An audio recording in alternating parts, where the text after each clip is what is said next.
안녕하십니까. 매일 아침 조간신문의 주요 기사를 딱딱 풀어서 해석해드리는 조간딱풀 5월 21일 금요일 인사드립니다. 오늘 아침 조간신문 정치 기사를 쭉 읽은 소감을 한마디로 정리를 하면은 이렇습니다. 당권을 띄는 야당, 대권을 나눈 여당.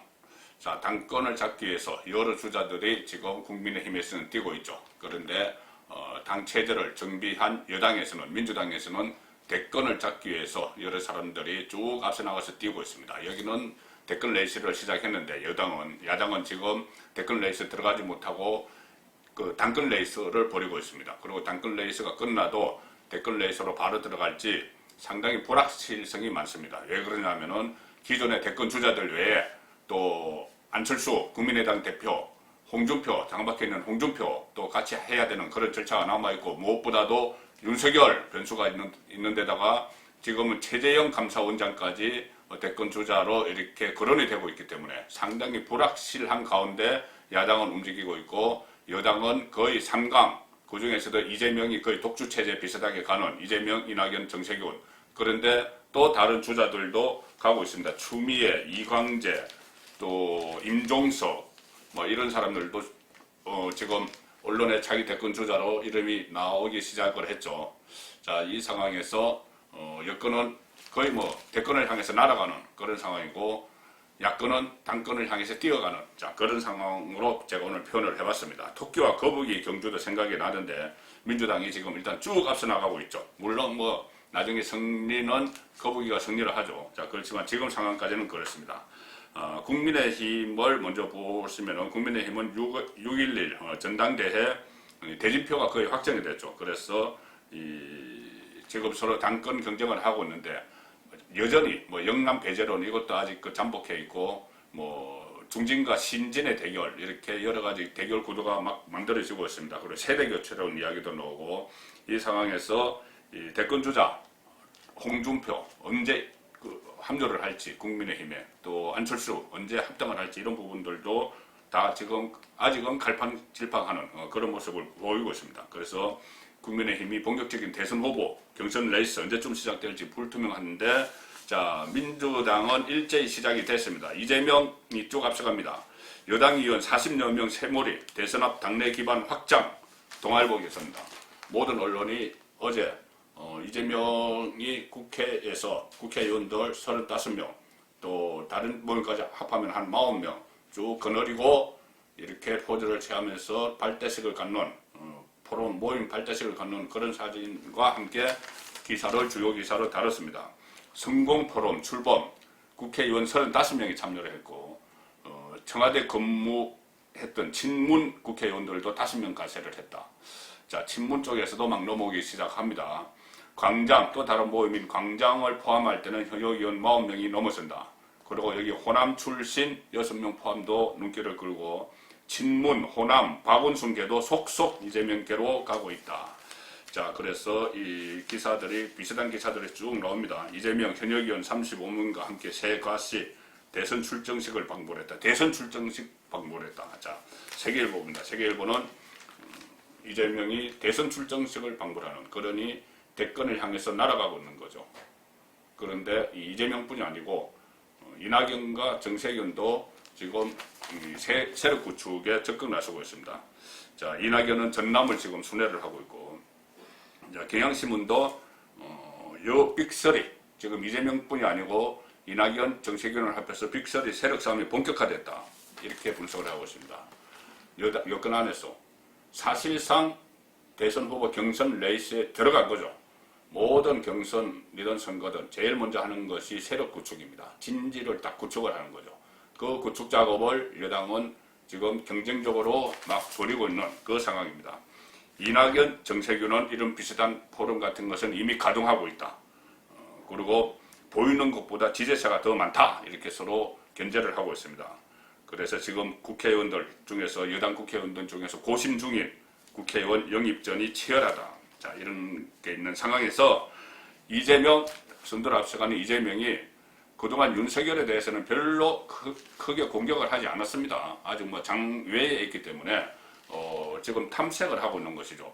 저 사람이 약점이 뭔가 이런 것을 탐색을 하고 있었을 텐데 어제 본인의 세력을 대규모로 띄우는 그 행사장에서 기자들과 만나서는 포장지만 있고 내용물은 없다 이렇게 돌직구를 날렸습니다. 매일경제 보도입니다. 다른 언론에서도 보도가 됐죠. 이재명이 윤석열에게 첫 돌직구, 견제구를 날렸다. 윤석열은 포장지만 있고 내용물은 모르겠다. 내용물이 뭔지 모르겠다 이겁니다. 아직 전면에 등장하지 않았기 때문에 뭔가 뭐 기자회견도 하고 토론도 하고 뭐 그래야지 내용물이 보일 텐데 아직 내용물이 모르겠다. 비꼬는 거죠. 그 본격적인 대선 행보를 나서면서 윤석열의 신비주의 전략에 날씬 비판을 가했다. 신비주의라고 표현을 합니다. 본인이 등장을 하지 않고 있기 때문에 이 기자들과 만나서 이런 이야기합니다. 그 윤석열에 대해서 묻자 그분이 무슨 생각을 하는지 한 번도 본 적이 없다. 소비자는 내용물을 보고 판단해야 되는데 지금은 포장지밖에 못 봐서 내용이 뭔지 전혀 모르겠다. 도대체 윤석열의 콘텐츠가 뭐냐. 이 본인과 같이 공정 여기에 대해서 공정이라는 데 대해서 서로 이것을 이슈로 서로 하도를 내걸고 있죠. 그 공정이 내 공정은 이런 건데 윤석열의 공정은 뭔지 모르겠다 이런 이야기를 하고 있는 겁니다. 정치를 윤석열이 하실 것으로 생각되는데 가능하면 빨리 전부를 다 우리 국민들께 보여드리고 판단받는 것이 정치인이 되고자 하는 분의 도리가 아닌가 이렇게 이야기를 했습니다. 써보기라도 해야 하는데 자꾸 포장지만 그것도 예쁜 부분만 보여줘서 윤석열을 판단하기가 어렵다. 이렇게 이재명이 또 직설적으로 공격을 하기 시작했습니다. 자, 윤석열의 포장지 언제 풀까요? 포장지라고 뭐 이재명이 표현을 했는데 그것을 언제 풀까요? 아직은 기약이 없는 것 같습니다. 오늘 제가 어제 소개해드린 윤석열 지지 전문가 그룹 33명 모임이 오늘 열리죠. 공정성 회복을 위한 국민연합입니다. 그리고 오늘 토론회를 하는데 발대식 겸 토론회를 하는데 그 주제가 윤석열 대통령 가능성과 한계. 그래서 진중권 전 동양대 교수가 발제를 해서 또 화제가 됐죠. 그런데 진중권 전 동양대 교수는 아니야 그렇다고 내가 윤석열 캠프에 가는 것도 아니다. 이것은 그 전에 섭외를 받았는데 뭐 윤석열 지지 모임인지 몰랐다 또 이렇게 이야기를 하고 있습니다. 그리고 실제로 윤석열 전 총장도 이 모임에 오늘 참석하지 않습니다. 그리고 이 모임과 윤석열과의 관련성 여기에 대해서도 아직 확인된 바가 없습니다. 그러니 여전히 여기서도 포장지가 안 풀릴 수가 있죠. 본인의 입장이 없이 다른 사람들이 이야기를 하기 때문에 그렇습니다. 그래서 계속 일단은 자맹 중인데 물론 5.16 때 5.18 때 정치 성명을 내면서 정치 생명을 메시지를 발표하면서 대통령과도에 진입했다 이런 분석이 가능했지만 어쨌든 모습은 나타내지 않고 있죠. 자 그래서 5월 중순 등판설 그때 막 나왔었는데 그것도 끝났습니다. 오늘이 5월 21일이니 5월 중순은 지났죠. 자 그래서 오늘 중앙일보가 그 점을 짚었습니다. 아니 정치권의 도사라고 하는 김종인이 윤석열 5월 중순쯤 등판할 것이다 했는데 예언이 빗나갔다. 왜 빗나갔을까? 자, 중앙일보가 도사 김종인 예언 빗나갔다. 뭐 김종인은 이미 3월 중순부터 계속 윤석열에게 고해를 보내다가 성과가 없어지니 다시 김동연 전 경제부총리에게 또 별의 순간과 비슷한 이야기를 하기 시작했죠. 근데 어쨌든 윤석열의 예언도 김종인의 예언도 빗나갔습니다. 이렇게 이야기했죠. 3월 26일에 김종인이 5월 중순쯤 가면 어떤 형태로든지 윤석열의 의사표시가 있지 않을까 생각한다. 그리고 5월 2일에는 또 이렇게 이야기합니다. 자기가 확신이 서면 5월 중순 정도 자기 의사를 표시하지 않을까 생각한다. 그런데 빗나갔죠. 5월 중순의 마지막 날이 지나갔습니다. 그래서 이때까지도 윤석열은 정치 행로에 대해서 아무런 입장도 밝히지 않고 있습니다. 자 여기에 대해서 석동현 전 서울 동부지검장이죠. 이 석동현 변호사는 서울대 법대에서 그 윤석열과 같이 형사법 학회 활동을 해서 상당히 친숙한 사이다. 그리고 석동현 변호사도 지금 뭐 정치를 하려고 하고 있죠. 자 석동현 변호사는 이렇게 이야기합니다. 어차피 윤석열의 갈 길은 정해진 터 정치적 외부 활동은 서두를 필요가 없는 듯하다. 지금은 내공 쌓기에 더 큰 비중을 둠이 마땅하다. 이렇게 공개 조언을 하기도 했습니다.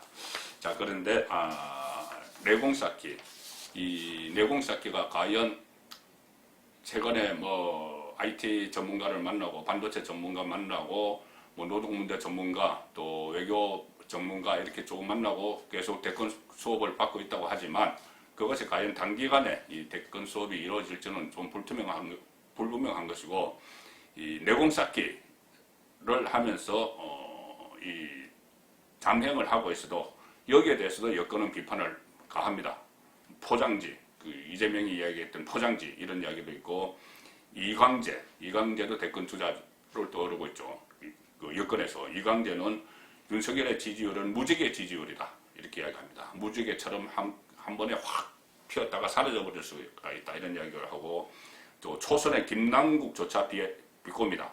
윤석열의 벼락치기 가외는 아무 준비도 안 됐다는 입니다. 아무 준비도 안 된 후보다. 벼락치기 가외만 한다 이렇게 이야기를 하고 있는데, 자, 이렇게 윤석열에 대한 이 여러 가지 여권의 공격이 막 이루어지고 있습니다. 자, 이루어지고 있고, 내부에서도 김용판 의원 같은 경우에 과거 수사에 대해서 사과하라 이렇게 공격을 하는데, 직접 방어를 지금 전혀 하지 않고 있죠. 직접 방어를 하지 않고 있습니다. 이렇게 되면은 만약에 당에 몸담고 있으면은 본인이 공격을 받으면은 당이 대신 대변인도 있고 공보실도 있고 대신 이렇게 반격을 해주는데, 지금 그렇게도 하지 못하고 있습니다. 특히 만약에 국민의힘이 지금 정상적인 대표가 있고 최고위원이 있고 이렇게 해서 지도부가 딱 구성되어 있으면은 어차피 지금 윤석열을 국민의힘에 끌어들이려고 하기 때문에 대신 방어막을 쳐줄 수가 있습니다. 그런데 지금 국민의힘은 지도부 공백 상태죠. 당권 경쟁, 6.11 전당대회 때까지 대표위원, 최고위원 경선을 뽑는 과정이 있기 때문에 여기에 모든 당력이 모아져 있습니다. 그렇기 때문에 윤석열을 보호막을 쳐주지도 못하는, 자, 그런 상황인데, 어쨌든 여권은 대권 레이스에 들어갔는데 야권은 당권 레이스를 지금 벌이고 있는 그 상황입니다.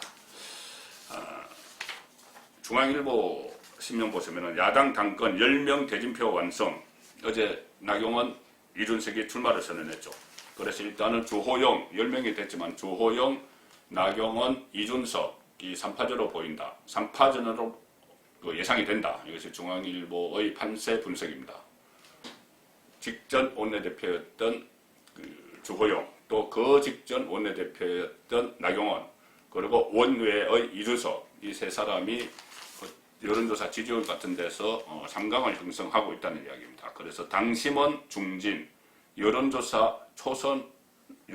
초선이 선전 이렇게 돼 있고, 27일 컷오프로 후보 5명을 일단 압축을 합니다.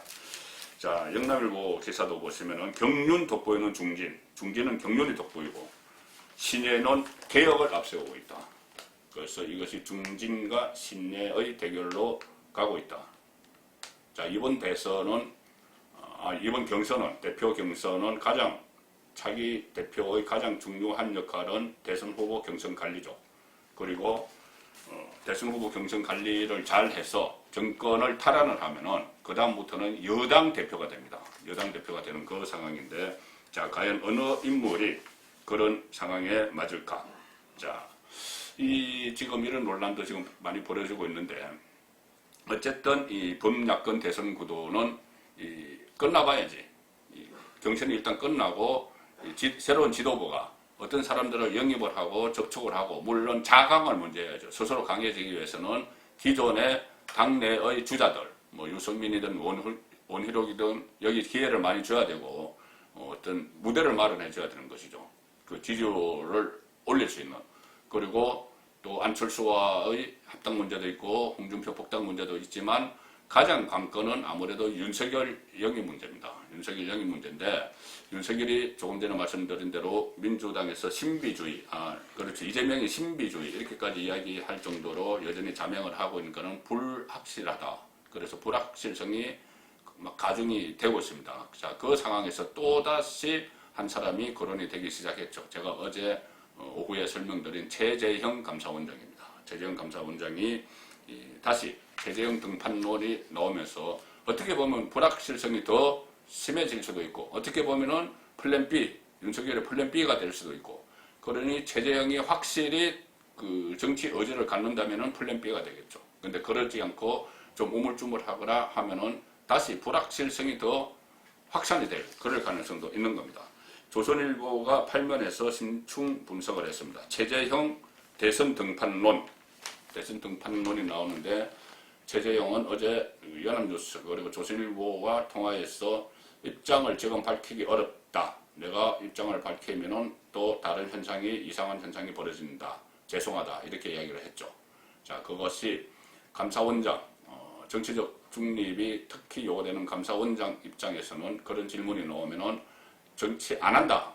나중에는 뭐 또 상황 변화에 따라서 번복을 하더라도 그렇게 이야기할 텐데 최재형 감사원장은 말하기 어렵다. 이렇게 이야기합니다. 말하기 어렵다. 이렇게 이야기하는 것은 과거에 윤석열 총장이 국정감사장에서 국민의 김도읍 의원의 질문에 국민을 위한 봉사, 퇴직 후에 이야기를 했다가 그 국민을 위한 봉사에 정치도 포함되느냐 했을 때 말하기 어렵다라는 취지로 이야기했죠. 그것과 지금 유사한 취지입니다.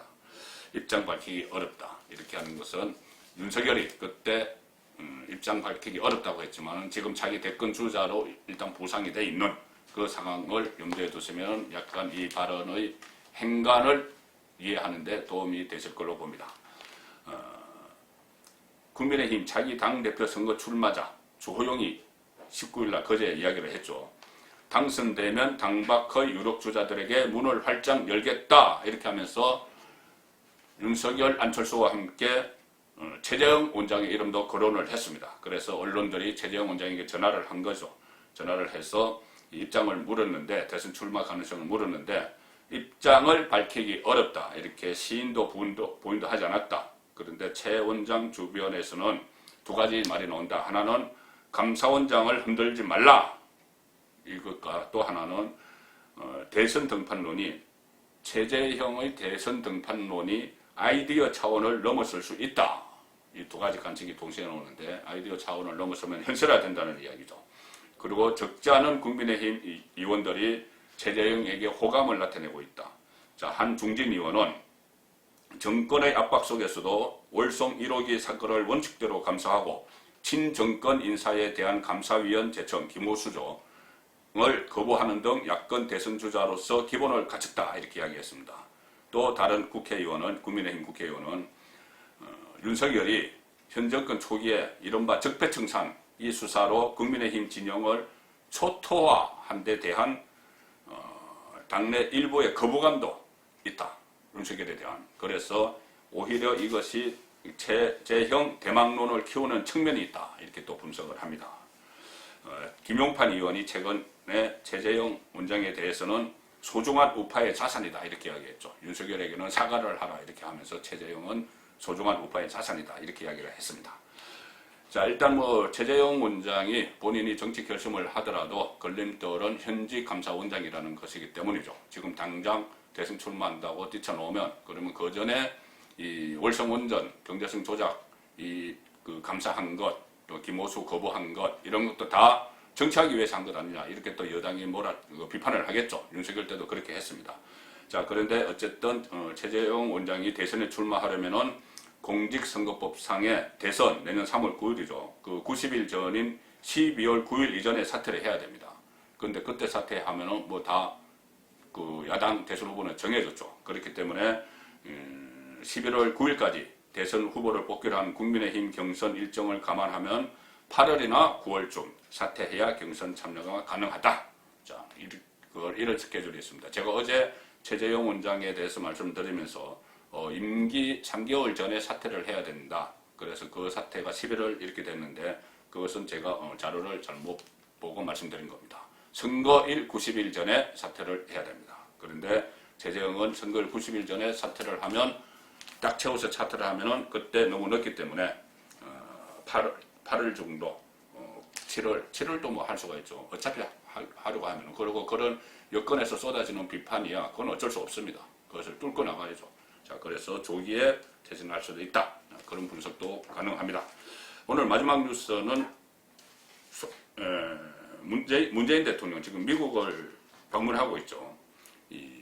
미국을 방문해서 가장 시급한 문제는 백신 확보입니다. 자, 백신 확보를 잘하고 있는지 모르겠는데 한 가지 걱정되는 것이 있습니다. 서울신문 3면에서 살짝 걸쳤는데 저도 이것에 상당히 걱정이 됩니다. 뭐냐면은 21일에 우리 시간으로는 22일 내일 오전입니다. 내일 오전에 한미 정상회담이 열리고 그 직후에 공동 기자회견을 갖게 됩니다. 문재인 대통령과 조 바이든이 공동 기자회견을 갖는데, 자, 저도 청와대를 출입할 때 해외 출장을 상당히 자주 갔습니다. 자주 가서 이 대통령들이 정상회담을 하고 나면은 그 다음부터 미국 기자, 한국 기자 이렇게 한 2명, 2~3명씩 미국 같으면은 또 그 해외에 가서 그쪽 기자 한 2~3명, 한국 기자 2~3명이 질문을 하죠. 질문을 하는데 그것은 뭐 미국 대통령에게 해도 되고 한국 대통령에게 해도 되고 뭐 자유롭게 합니다. 그 서로 뭐 그거 조율 안 되죠. 청와대 안에 기자회견이야말로 조율되지만은 그 상황에서 미국 같은 경우는 특히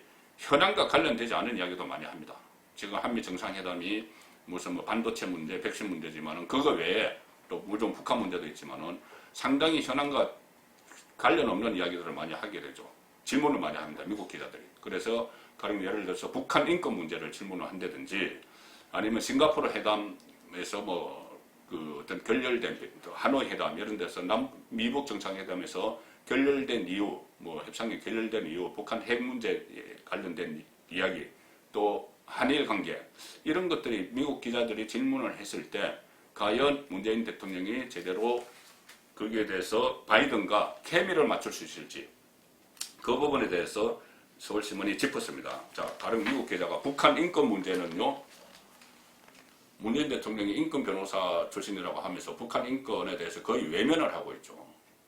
유엔의 결의안에도 기권을 하고 막 그러는 상황입니다. 그래서 만약에 미국 기자가 북한 인권 문제는요 이렇게 물었을 때 문재인이 뭐라고 대답을 할까? 돌발 질문 대처 과정에서 바이든과 엇박자가 날 수도 있다.